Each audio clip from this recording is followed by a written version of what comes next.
It was 4 o'clock in the afternoon when Prince Andrei, having through his urgency been granted his request by Kutuzov, reached Grund and reported to Bagration. Bonaparte's aid had not yet reached Murat's division, and the battle had not begun. Nothing was known in Bagration's detachment about the general course of events. They talked about a peace, but did not believe in its possibility. They talked also about an engagement, but neither did they believe in the imminence of any engagement.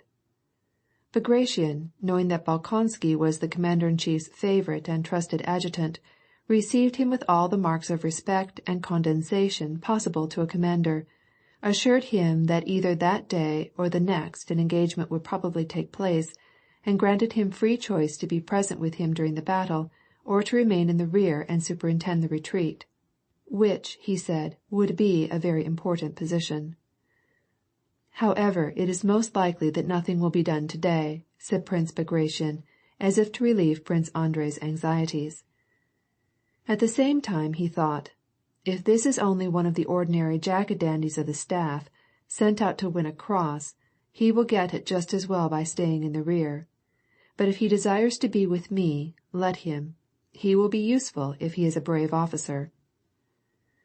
Prince Andrei gave no decided answer, but asked the prince's permission to reconnoiter the position and learn the disposition of the forces, so that in case of necessity he might know where he was. An officer on duty, a handsome man, faultlessly attired and with a diamond ring on his index finger, who spoke French badly but fluently, offered to be Prince Andrei's guide.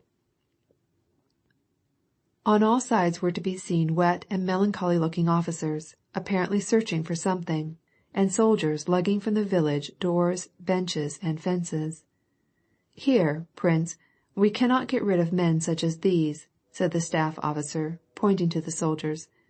The officers let them leave their places, and here again, the officer pointed to a sutler's tent pitched near them. "They gather around and loaf and loaf. This morning I drove them all out, and look, it's all full again. I must go and disperse them. 1 minute." "Let us go, and I will get some cheese and a loaf of bread from him," said Prince Andrei, who had not yet had anything to eat. "Why didn't you tell me, Prince? I should have been delighted to have shared my bread and salt with you." They dismounted and went into the sutler's tent, where a few men and a number of officers with flushed and weary faces were sitting around a table, eating and drinking. "Now what does this mean, gentlemen?" said the staff officer in a tone of vexation, like a man who has been iterating the same thing again and again. "You know it is forbidden to absent yourself from your posts in this way. The prince has forbidden any such thing, and here you are, Mr. Captain," said he, turning to a little lean, dirty artillery officer, who without boots (he had given them to the sutler to dry) in his stocking feet, stood up as the others entered, and greeted them with a not altogether unnatural smile. "Well, aren't you ashamed of yourself, Captain Tushin?" continued the staff officer. "One would think that as an officer you would set a good example, and here you are with your boots off. If an alarm were sounded you would make a fine show without boots." The staff officer smiled satirically. "Please go to your places, gentlemen. All of you," he added, in a tone of command. Prince Andrei could not help smiling as he looked at Captain Tushin, who, silent and smiling, stood first on one bare foot and then on the other, and looked inquiringly with his large, intelligent, and good-natured eyes, from Prince Andrei to the officer of the day. "The soldiers say it is easier to go barefooted," said Captain Tushin, timid and still smiling, evidently anxious to escape from his awkward predicament by assuming a jesting tone. But he did not say anything further, as though he felt that his joke was not appreciated and was not a success. He grew confused. "Please go to your places," repeated the staff officer, trying to preserve his gravity. Prince Andrei once more glanced at the diminutive form of the artillery officer. There was something about it peculiar, utterly unmilitary, and rather comical, but still extraordinarily attractive. The officer of the day and Prince Andrei remounted their horses and rode on. Having passed by the village, constantly overtaking or meeting soldiers and officers of different divisions, they came in sight of the new entrenchments at their left, made of reddish clay freshly dug up. Several battalions of soldiers in their shirt sleeves, in spite of the cold wind, and looking like white ants, were busy digging at these fortifications. Behind the breastworks, shovels full of red clay were constantly tossed up by the men hidden from sight. They rode up to the earthworks, examined them, and riding on, mounted the opposite slope. From the top of it they could see the French. Prince Andrei reined in his horse and began to look around. "There's where our battery is stationed," said the staff officer, indicating the highest point, "under command of that droll fellow whom we saw without his boots. From the top there you can get a bird's eye view of everything. Let us go to it, Prince." "I thank you cordially, but now I can make my way alone," said Prince Andrei, wishing to get rid of the staff officer. "Do not trouble yourself, I beg you." The staff officer turned back, and Prince Andrei rode on alone. The farther toward the front he rode, and the nearer to the enemy he came, the more orderly and admirably disposed seemed to be the army. The greatest disorder and despondency were in the division of the baggage train before Znaim which Prince Andrei had overtaken that morning, and which was at least 10 versts from the French. In Grund also there was a certain atmosphere of apprehension and fear of something. But the nearer Prince Andrei came to the French outposts, the more satisfactory seemed to be the condition of the Russian forces. The soldiers in their capotes stood drawn up in line, and a sergeant and captain were counting the men, laying a finger on the breast of the last soldier of each division and directing him to lift his hand.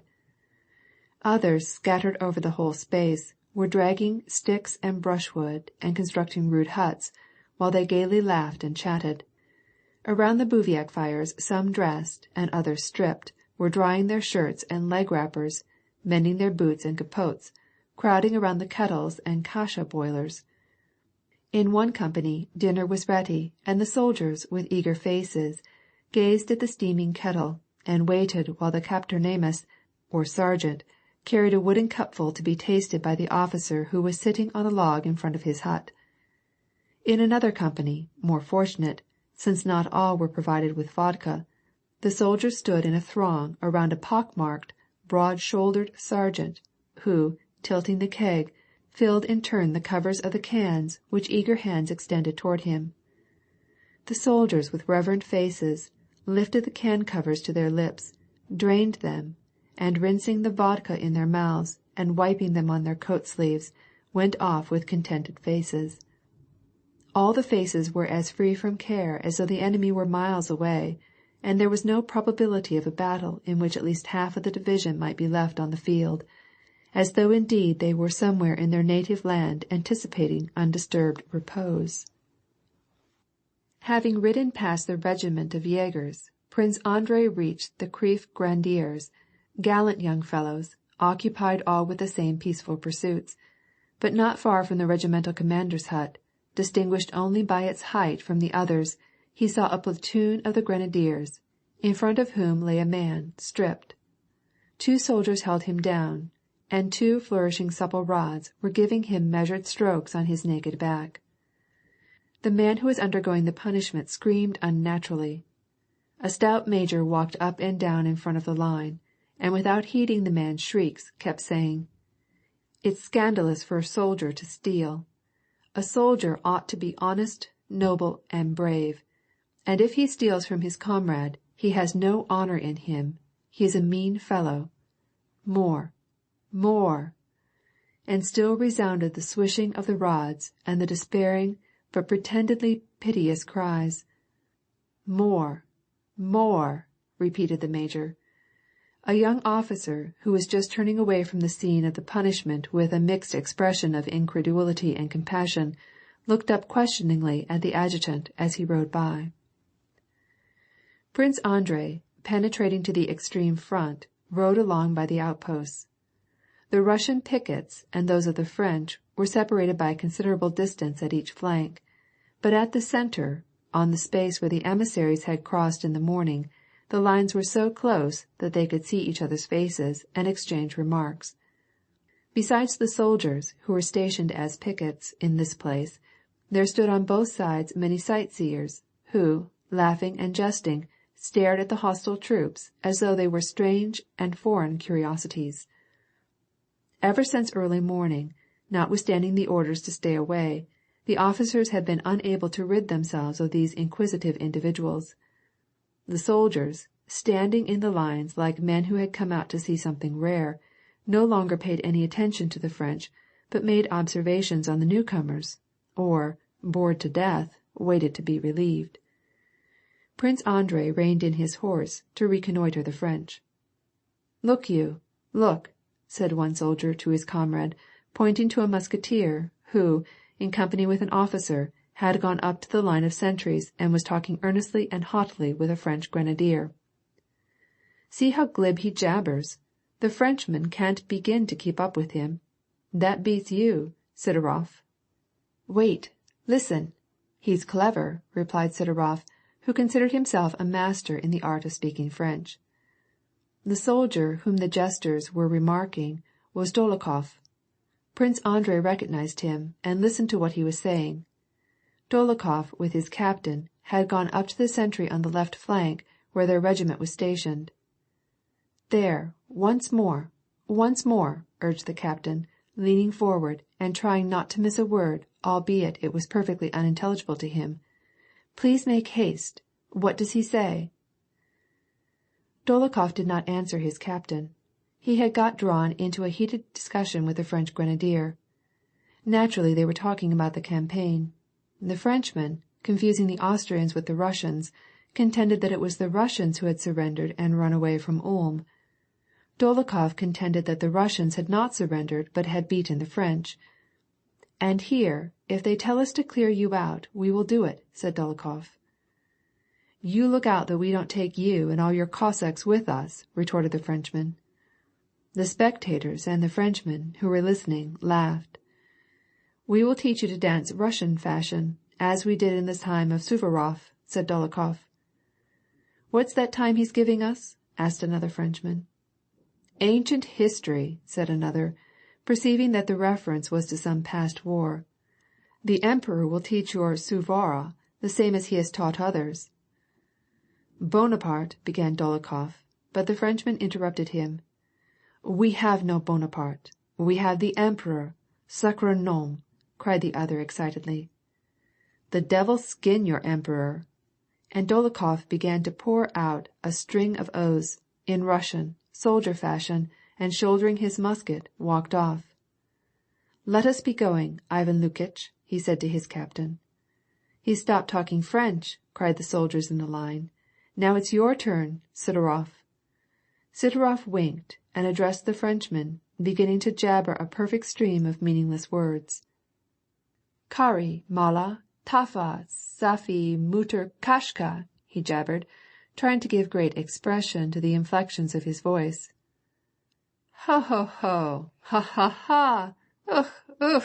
rang among the soldiers with such a hearty and jovial laughter that the Frenchmen across the line were irresistibly infected, and one would have thought, after this, that all that was necessary was for them to fire off their muskets, explode their cartridges, and scatter to their homes as soon as possible.